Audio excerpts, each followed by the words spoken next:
बिस्मिल्लाहिर्रहमानिर्रहीम। अस्सलाम वालेकुम नाज़रीन, आप देख रहे हैं एग्री इन्फो और मैं हूं मोहम्मद आमिर इकबाल। और आज आपसे बात करनी है सरसों, कनोला और राय की काश्त के हवाले से।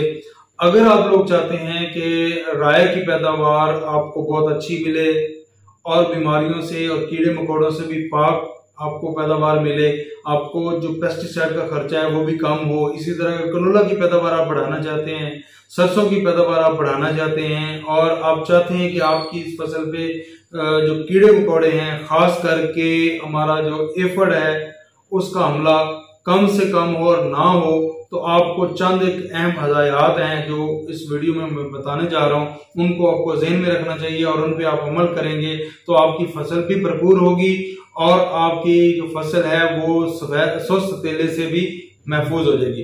वो क्या क्या चीजें हैं तो उनको बताने से पहले मैं आप लोगों से गुजारिश करूंगा कि आप लोग जो मेरा चैनल पहली दफा देख रहे हैं वो हमारे चैनल एग्री इन्फो को सब्सक्राइब करें ताकि आपको मजीद इस तरह की वीडियोस मिलती रहे।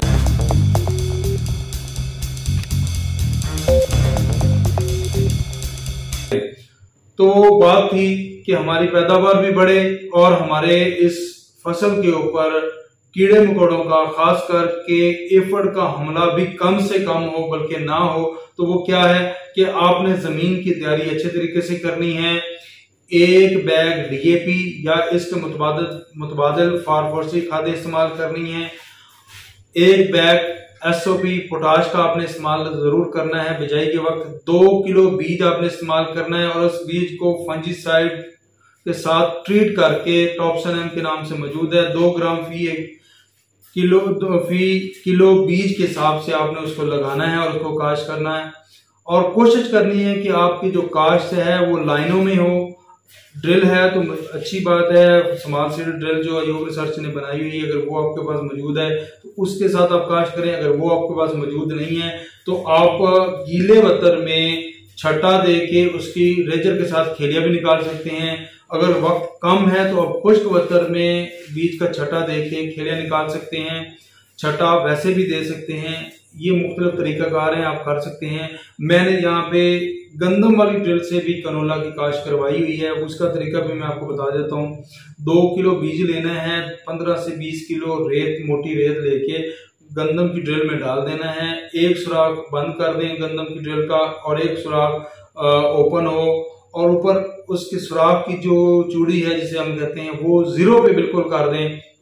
2 बंदे ऊपर ड्रिल के ऊपर हों जो उसको डंडे के साथ मुसलसल मिक्स करते रहे, हिलाते रहे और इस तरीके से अगर हम काश्त करेंगे तो हमारी फसल अच्छे तरीके से काश्त हो जाएगी और लाइनों में काश्त हो जाएगी। लाइनों में काश्त का फायदा ये होता है कि हवा का गुजर अच्छे तरीके से होता रहता है और दरमियान में हम गोडी या चौकी करना चाहें जड़ी बूटियों के लिए तो वो भी हम कर सकते हैं। तो ये एग्रोनॉमिक प्रैक्टिस थी। और उसके बाद सबसे जो अहम बात है जिसके लिए मैं बार बार आपको कह रहा हूँ कि आपकी फसल तेले के हमले से, जिस सुस्त तेला है उसके हमले से आपकी बच जाएगी, एफड के हमले से बच जाएगी। तो वो आपने क्या करना है कि 7 अक्टूबर से पहले आपने अपनी ये फसल काश्त कर लेनी है। जो बंदा 7 अक्टूबर तक ये फसल काश्त कर लेगा उसकी फसल तेले के हमले से महफूज हो जाएगी। जो इसके बाद काश्त करेगा उस पे तेले का अटैक आता जाएगा और पैदावार भी दिन ब दिन कम होती जाएगी। अक्टूबर का पूरा महीना हम काश्त जरूर कर सकते हैं, लेकिन जो पैदावार की गारंटी है और तेले का जो नुकसान है वो बहुत ज्यादा होता है। आप देखते हैं सरसों के मामले में, तो उससे बचने के लिए 7 अक्टूबर की जो डेट है इसको दिल के ऊपर लिख लें और इस डेट से पहले इसकी काश्त मुकम्मल कर लें। अगर आप इस डेट से पहले काश्त मुकम्मल कर लेंगे तो आपने यकीनी तौर पे बेहतरीन पैदावार की बुनियाद रख दी है।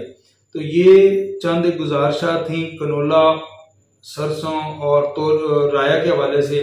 इस हवाले से कोई और आपका सवाल हो, कोई और क्वेश्चन हो तो आप इस वीडियो के कमेंट सेक्शन में पूछ सकते हैं। बहुत शुक्रिया। अल्लाह हाफ़िज़।